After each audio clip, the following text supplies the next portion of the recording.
Let's also once again to what the Prime Minister has said when he spoke exclusively to Network 18 while he was addressing these very important issues. But most importantly, the Prime Minister slamming the charges of the opposition when they have time and again accused the BJP of using the central agencies like the CBI and the Enforcement Directorate as means to harass and intimidate the opposition parties. Listen to what the Prime Minister had to say. Opposition की सारी parties, Rahul Gandhi, Congress, सब ये कहते हैं कि मोदी जी ये जो है मैच फिक्सिंग कर रहे हैं इस चुनाव पर। उन्होंने कहा है कि ईडी, सीबीआई और ईवीएम के बिना आप चुनाव नहीं जीत सकते। क्या कहेंगे आप? ईवीएम का जवाब तो देश की सुप्रीम कोर्ट ने दे दिया है और 2014 में इनके पास ईडी थी, इनके पास सीबीआई थी, तो हार क्यों गए भाई? मेरे होम मिनिस्टर तक को जेल में डाल दिया था, तो हार क्यों तो गए वो? अगर ईडी सीबीआई से चुनाव जीते जाते तो ईडी सीबीआई का काम तो इतने सालों तक कांग्रेस ने किया है, वो जीत जाते हैं जी। और इतना बड़ा देश एक म्यूनसिपैलिटी का चुनाव फिक्स नहीं कर सकते भाई, जरा करके देखो। ये संभव होता है क्या फिक्सिंग? क्या क्या दुनिया को मूर्ख बना। लेकिन दुख इस बात का है कि ऐसी बातें करने वालों को आप मीडिया के लोग उनको पूछने के बजाय हमको पूछते हो। मोदी जी थोड़ा सा, लेकिन इसमें एक बात चौकस है जी, मैं मानता हूं पिछले कई दिनों से इंडिया अलायंस के लोग इतने निराश हो चुके हैं कि अभी उनको बहाने ढूंढना बहुत जरूरी बन गया है, क्योंकि पराजय के बाद भी लोगों के सामने जाने के लिए उनको इसलिए मैं समझता हूं शायद वो अभी से ये सारे तर्क ढूंढ रहे हैं कि पराजय के तर्क क्या होंगे। शायद उसी की उनकी इंटरनल एक्सरसाइज है ये कि आज उत्तर प्रदेश की और देश का हाल ऐसा है कि बड़े बड़े नेता लोकसभा के मैदान से भाग रहे हैं, राज्यसभा का रास्ता खोज रहे हैं, और हुआ वैसा ही है। बड़े लोग ने चुनाव लड़ने के लिए तैयार नहीं है जी, लेकिन हम एक जिम्मेवारी के साथ काम चल रहे हैं, सबको साथ लेकर के चल रहे हैं, और मुझे पक्का विश्वास है कि अब शायद कुछ बचेगा नहीं, उनका कुछ नहीं बचेगा। 2014 से बेहतर परफॉर्मेंस होगी, उनका कुछ बचेगा ही नहीं जी।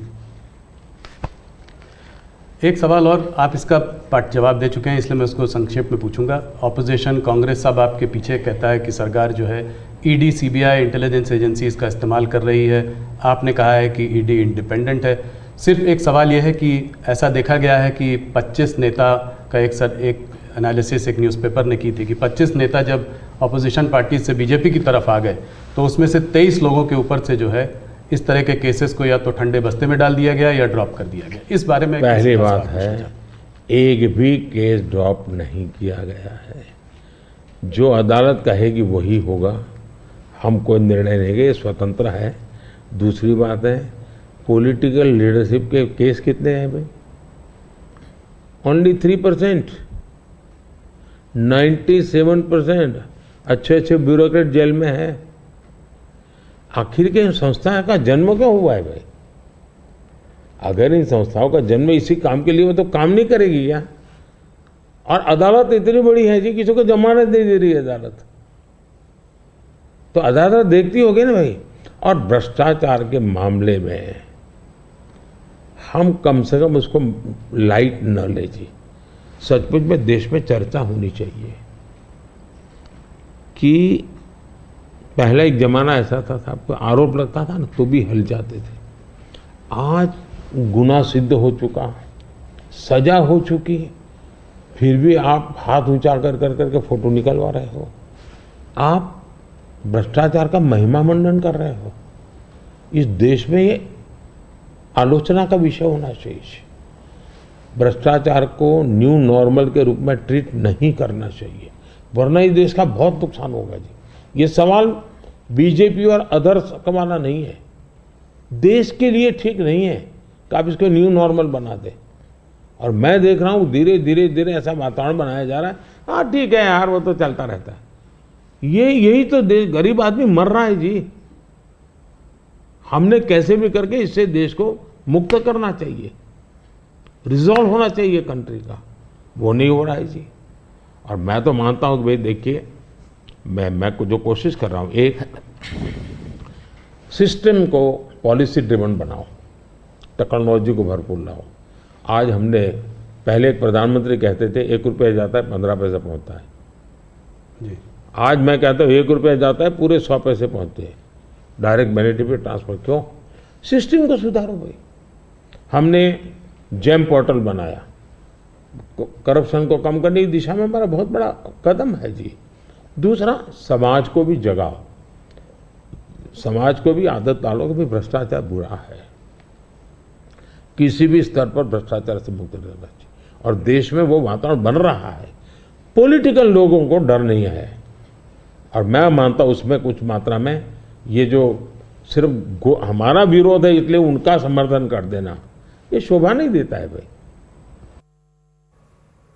Well, this is the Prime Minister's first ever exclusive interview to a national network. Managing editor CNN News 18 Zaka Jacob also joins us for more on this. Zaka, what a sharp retort on the allegations of the CBI, the Enforcement Directorate, becoming instruments of political vendetta under Modi government. The Prime Minister saying कि अगर चुनाव इन ED और CBI से जीते जाते तो कांग्रेस तो बहुत ही पहले जीतती रहती.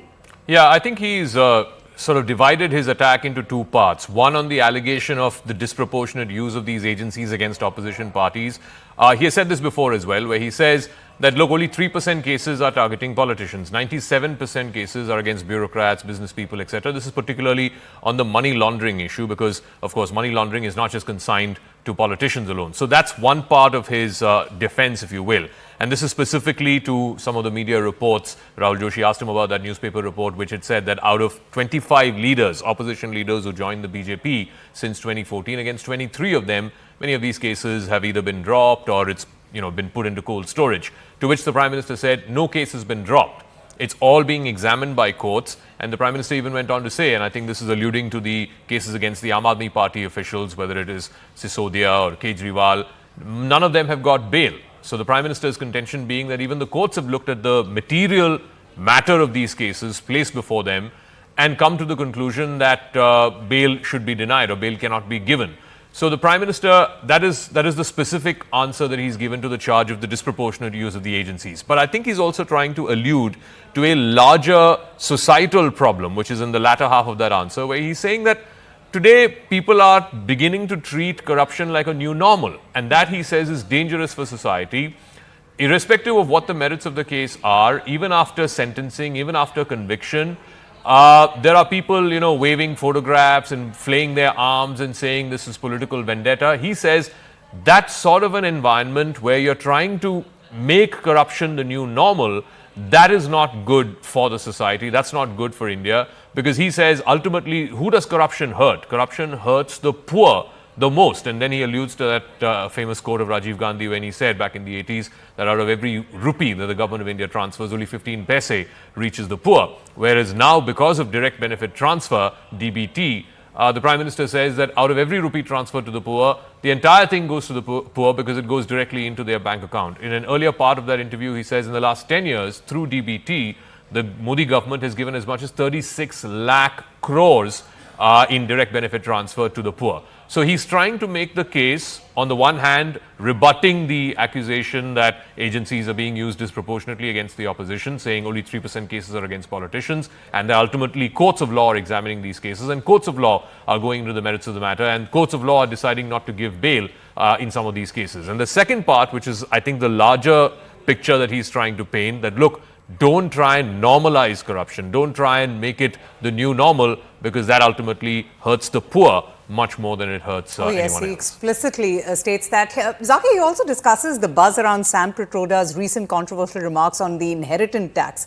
What exactly is the Prime Minister saying about that? Does he reveal the BJP's plans if he and his government are voted to power for the third time? Oh, I on think this he issue? explicitly says, कृपया करके हाथ जोड़ के विनम्रता से मैं आपसे मांग रहा हूं कि उनके महानुभवों के आइडियाज जो हैं हमारे ऊपर थोपिए मत, which means please don't impose their great men and their great ideas on us. I think he's categorically saying that if the BJP and Mr. Modi were to get a third term, then there's no question of imposing any kind of inheritance